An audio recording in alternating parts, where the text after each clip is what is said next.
Welcome to the Restore for Life show, where wetlands thrive and wonders grow. From tiny tadpoles to reeds so tall, we'll dive into the magic that binds it all. Meet Sam Tofts, who will be your host through the story of wetlands, where science, stories, and inspiring insights come together. Let's uncover the importance of these ecosystems.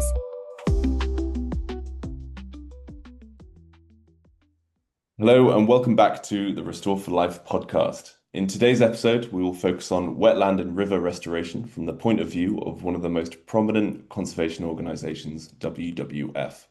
And we will also take a closer look at restoration efforts in the Lower Danube and Danube Delta. Joining us today is our guest, Camelia Ionescu, who is the Freshwater Manager at WWF-Romania. She's been working with them since 2007, advocating for sustainable water management. In her work, Camelia has been coordinating WWF Romania's efforts in the field of ecological restoration, with a focus on degraded wetlands in the Danube Basin and the Danube Delta for the benefit of nature and the local communities. Camelia, welcome to the Restore for Life podcast. Thank you so much for joining us. Thank you for inviting me. Well, it's great to have you. And so we always like to start off, where did it all start for you? How did you find yourself in this line of work? Yeah, that is difficult to say the exact moment when I started to think to work for the wetlands, for the Danube Delta. Yeah, probably I can recall my childhood actually, because I was born in close to the Danube Delta, in the city called 𝙎𝙤𝙘𝙞𝙖. And I've been really close to the Danube and to the Danube Delta from my beginnings, I would say. So 𝙎𝙤𝙘𝙞𝙖's got some incredible biodiversity there, if I'm correct. Passing by somehow, so Yeah. I was looking on the Danube and exploring actually the nature from my hometown and also from the Danube Delta. So, but yeah, and actually the entire community, or almost the entire community, is depending on also now depending on what the Danube Delta is providing for them. So. My family also, like my grandfather actually was really connected to the wetlands, I would say. And through him, I was also starting to be really connected to the Danube Delta and the wetlands. Yeah, because he was actually, it's called in Romania, in Romanian, Marangos. It's very rare name. He built the traditional boats, really traditional, that the local communities, local fishermen are using. So he repaired the boats, and he's been really in the contact with the fishermen, with the delta, and through him, I was also. Great. Did you get an opportunity to go out on the boats much? Oh, yes, rowing. Rowing? Yeah. But yeah, and being in contact with what they are providing actually, yeah, because the fishermen, they sometimes they paid my grandfather through the products, not with the money, but with the products. So that was really interesting, that time to time in my home. So I have the opportunity to look on really wild Danube Delta, because the fishermen, they brought the big bags with fresh fish and other products, so instead of money. So that was really a long time ago. Oh, it's nice that you were never short of fish in your household then. Yeah. Have you sort of seen a change in it at all as in your as you've grown up and when you've gone back to 𝙎𝙤𝙘𝙞𝙖?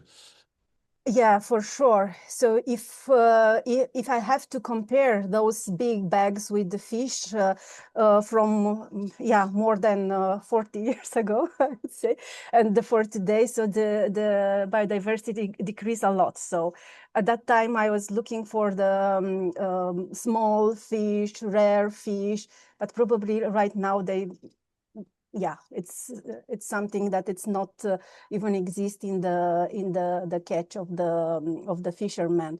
And this is one thing, as a quantity and also as a number of species that you can Danube Delta.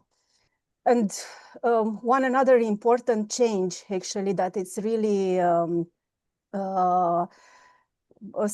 somehow profound in my memory. It relates a lot of this climate change that we are talking a lot about the climate change. So back in time, so when I was really young, I was looking on the Danube during the winter time, looking on those big pieces of ice floating on the Danube. That it's something we cannot see right now during these years. So it's something that it's totally gone. And we, hopefully we'll come back one time after we'll solve these climate change effects. Yeah, I hope so too. So, when did you start to get into the conservation side of it? Yeah, it came gradually, I would say. So it's not something from the beginning. I was not. I was looking on the what my grandfather was doing on the fish, on the Danube. But at that time, I was not totally decided to do the biodiversity, biology, or ecology. I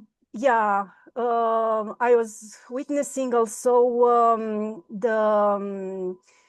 after the communist time, the very interest of different international organizations like World Banks in protecting or helping the Romanian state to protect and restore the Danube Delta. And it was really on the spotlight, the Danube Delta. So back in early 90s, the Danube Delta law was created. I was in the middle school, high school at that time. Not looking on the fish and my grandfather, but looking on these more institutional aspects and how the entire governance of the Danube Delta was creating. And probably it was that moment combining with my childhood with these institutional discussions at the international level. I was deciding to go for the biology, to study biology, ecology. And with the idea to come back to the Tulcea and to work for the Danube Delta at that time. Amazing. So you were saying that there was quite a big influx of sort of NGOs coming in after this period of was it the Romanian Revolution? Or... Yes, exactly. After including WWF in early 90s. Yeah, Okay. doing the first restoration activities in the Danube Delta. Okay. It's been quite inspiring stuff. I remember perfectly the articles on the newspapers and so on the entire story on the in the Tulcea community around this the Danube Delta, the importance of the Danube Delta for the planet actually. Okay. So what would you say is one thing that you think kind of everyone should know about wetlands? So it's really probably the most wild and especially for the Danube Delta, it's really a wild place and so close to the Europe. this is something strikes me wherever I don't know, different visitors from western part of the Europe coming in the Danube Delta, and somehow being amazed by the wilderness of the Danube Delta and comparing with Mekong or other really well-preserved wetlands and so on. So they can find it actually in Europe, close to the capital, actually.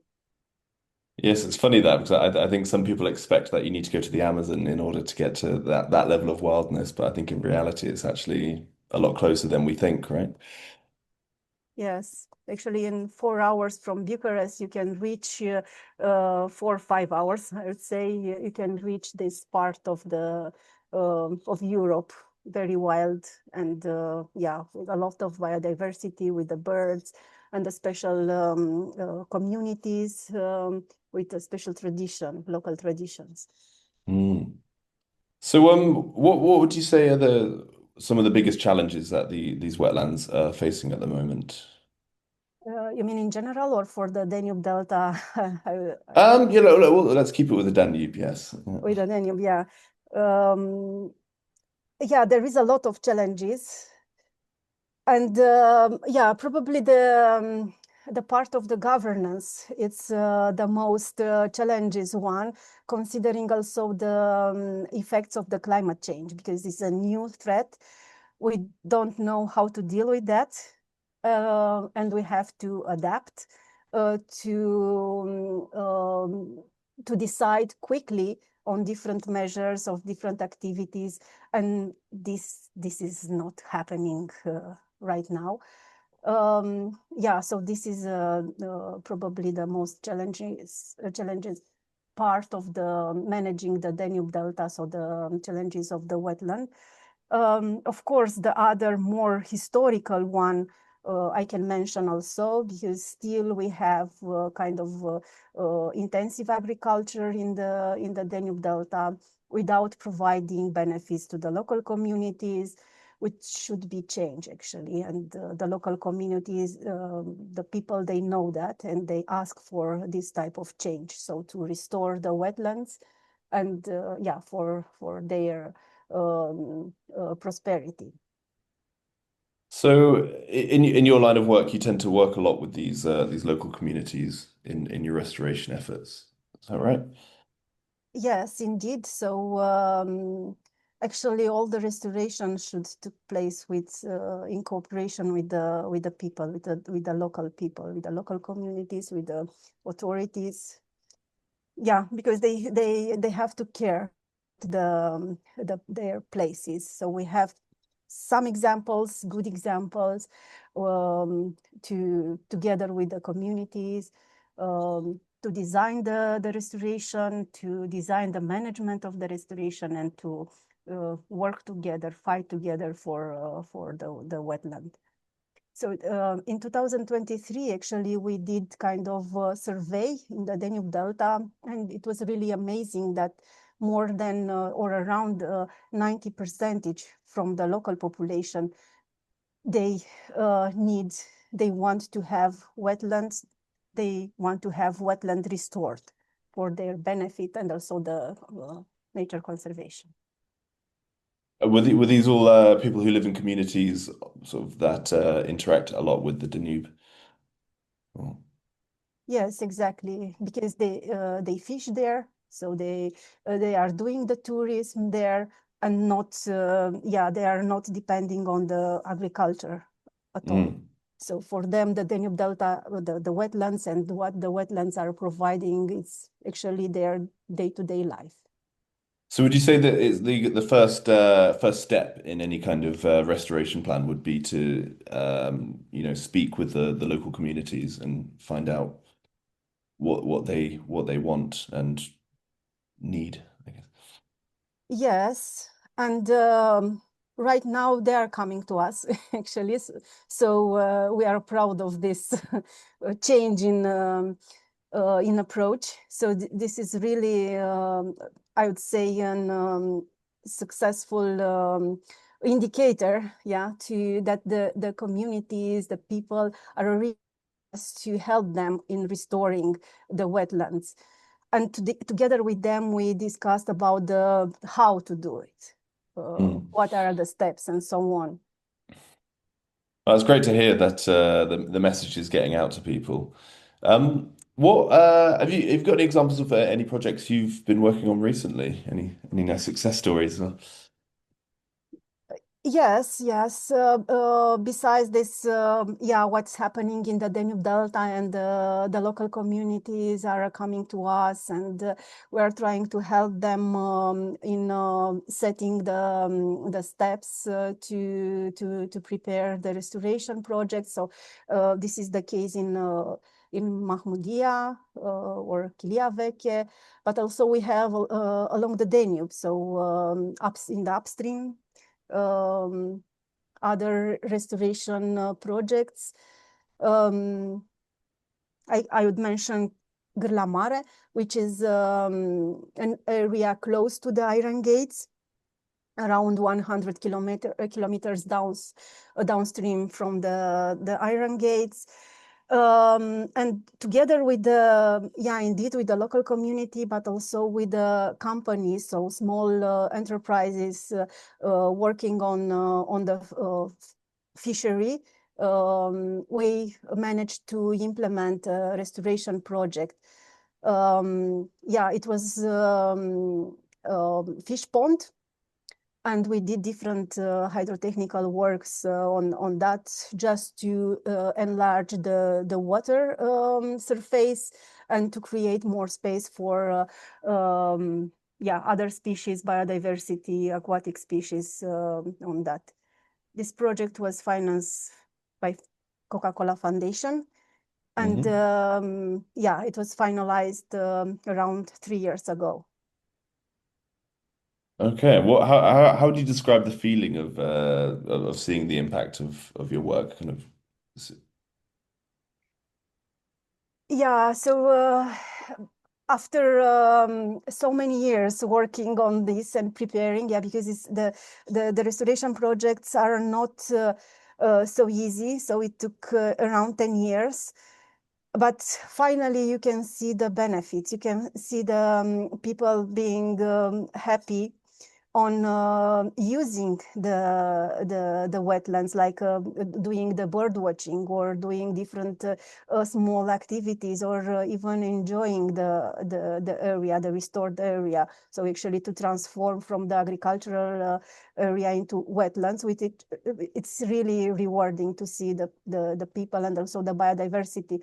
Biodiversity, indeed, you can see immediately. I remember the example of Mahmudia Karasuhat restoration project. We finalized the hydrotechnical works in April, and in June it was full of birds, full of biodiversity. So in 2-3 months, you can see the change immediately in if you are looking on nature, but also during some years, you can see the change in the community. So more and more the local communities having these small ideas in small businesses to do the bird watching, to kayaking even. So this is really amazing that the feeling of contribution to that. Yeah. When you say so you see a lot of birds returning, is that a very good indicator of ecosystem health? Yes, indeed. Indeed, and we actually it's planned to do that for some restoration, but sometimes it's over exceeding, I would say. Because you can see a lot. So immediately the nature is recovering. The indicators the bird species, but also the entire processes in the wetland starting to function in one sense. So indeed, the indicators, the major indicators are birds, aquatic birds, but also looking on the other type of impacts, the indicators relates to the water quality, probably also the, as I mentioned, the social economic impact on the communities and so on, could be quantified, and it was quantified, the benefits like reducing the impact of climate change effects in terms of floods and droughts and many others. Okay. You mentioned earlier that the project was sponsored, and so how important is it for these kinds of sponsorships to make this kind of work happen? What do you think of that? Yeah, to finance such a Yeah. project, it's really costly. Yeah, for instance, to implement in 𝙎𝙤𝙘𝙞𝙖 case, it was around 4 million euro. In 𝙎𝙤𝙘𝙞𝙖, as I mentioned, funded by Coca-Cola, was around 1 million euro. So a lot of money. So you need indeed financial contribution from different entities. Okay, yeah. And to prepare actually to do the studies, to do the monitoring, to do the discussion with the stakeholders, this is the preparatory activity really needs sponsorship, needs the support from different funds, program, and so on. Yeah, I can imagine, especially with the everything beforehand, because I can imagine that takes a lot longer than most people expect. Like you said, the last one was 10 years. Oh. Both of them was for 10 years. Yeah, the preparation, the fundraising. Yeah, because it's not one institution or authority to implement or to fundraise from the beginning until the end such a project. So it needs time to fundraise for the preparatory step, for preparing the studies, fundraise for the implementation, and in 𝙎𝙤𝙘𝙖𝙀 and 𝙎𝙤𝙘𝙀, the both of them was took 10 years. Wow, I can imagine the costs add up there. So, in a hypothetical scenario, if I were to give you 100 million grant for wetland research and restoration, what would you do with it, and what would your desired results be by 2075, 50 years? Yeah, I have to to figure out the numbers. So first, you mean how much? Let's say 100 million. 100 million.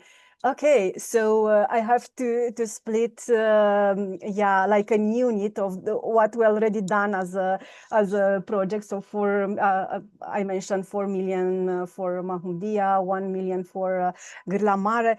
But yeah, indeed, first we have to we have to think, and probably we have to see if it's true. Yeah, it's a bold statement right there. Yeah, exactly. So, to be sure that it's not a dream. Yeah. Yeah, and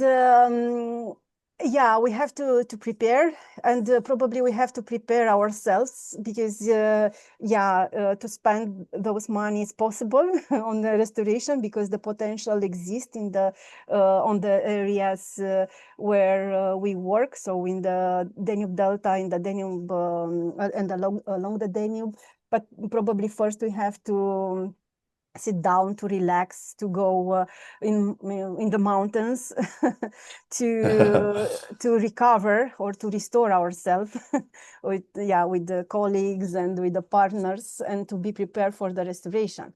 So this is something that actually it's the number, it's quite realistic because in the National Recovery and Resilience Plan, it was initial allocated around 116,000 million euro to restore some potential areas along the Danube. So it's possible to spend, so we need to find a sponsor. Okay, yeah. Unfortunately, it's not me, but not yet anyway. Yeah, But we'll take the next chance. yeah. Um, so what would you say your kind of personal reasons are to be hopeful that we can make a difference and achieve impactful change in the restoration around the Danube? Yeah, so yeah, to restore and to work on these topics are really um, um, for myself for really rewarding. I'm excited when it's happened. There is a lot of challenges. Yeah, different mistakes. But yeah, when you see the results, it's really something that it's meaningful. Yeah, to have also the nature restored and also the people connected to the nature happy. So this is actually what it's mobilizing me actually to spend other millions of euro to to work on this and to restore different other areas and to convince actually others to do the restoration, because it's Well, really a solution that could help humans, yeah, restoring the nature. well, I think it's money well spent. So, I think it's about time to wrap up. And as usual, we well, thank you so much, Camelia, for your time and your wisdom. As usual, we like to ask our guests if you have anything, you can share something that has maybe inspired you with our audience, and maybe it can inspire others. Yeah, so besides the nature and Hmm. yeah, to look on that and to look on the connection between the people and the nature after reconnecting them. Hmm. Um, yeah, sometimes I'm inspired in the from different movies and books. Hmm. Um, yeah, probably for the audience first, those movie that are connected to the real stories relates to the protecting the environment, so advocating the cause of the society of the environment are something that I'm looking 2-3 times on. Yeah, so even it's the holiday like movie or something, but it's really inspiring. And yeah, there is a lot of examples like this. And yeah, I have in my mind the movie starring Julia Roberts. It's a really old movie, and yeah, I, yeah, the name is Erin Brockovich, and Erin Brockovich, yes. yeah. Big fan of Julia Roberts, so I'm sure that'll go down well. We'll yes, we'll put that in our show notes for the listeners. Yeah, time to time, yeah, those type of movie are really useful to look on them and to see yeah, the cases, to analyze the cases, because they are really with they came with the advocacy type of action, with activism, how they together with the communities with yeah, providing the law or changing the law, so to solve different environmental issues for the communities also. Fantastic. Well, Camelia, that's about all we have time for. So thank you so much for joining us, and yeah, we wish you all the best in your future work. Thank you. Thank you. Thank you so much. Thank you, Sam, and a big thanks to our listeners tuning in to the Restore for Life podcast. If what you've been listening to is of interest to you and you'd like to learn more about Restore for Life, you should check out our website and our social media, which can be found in the description of this podcast. Until next time.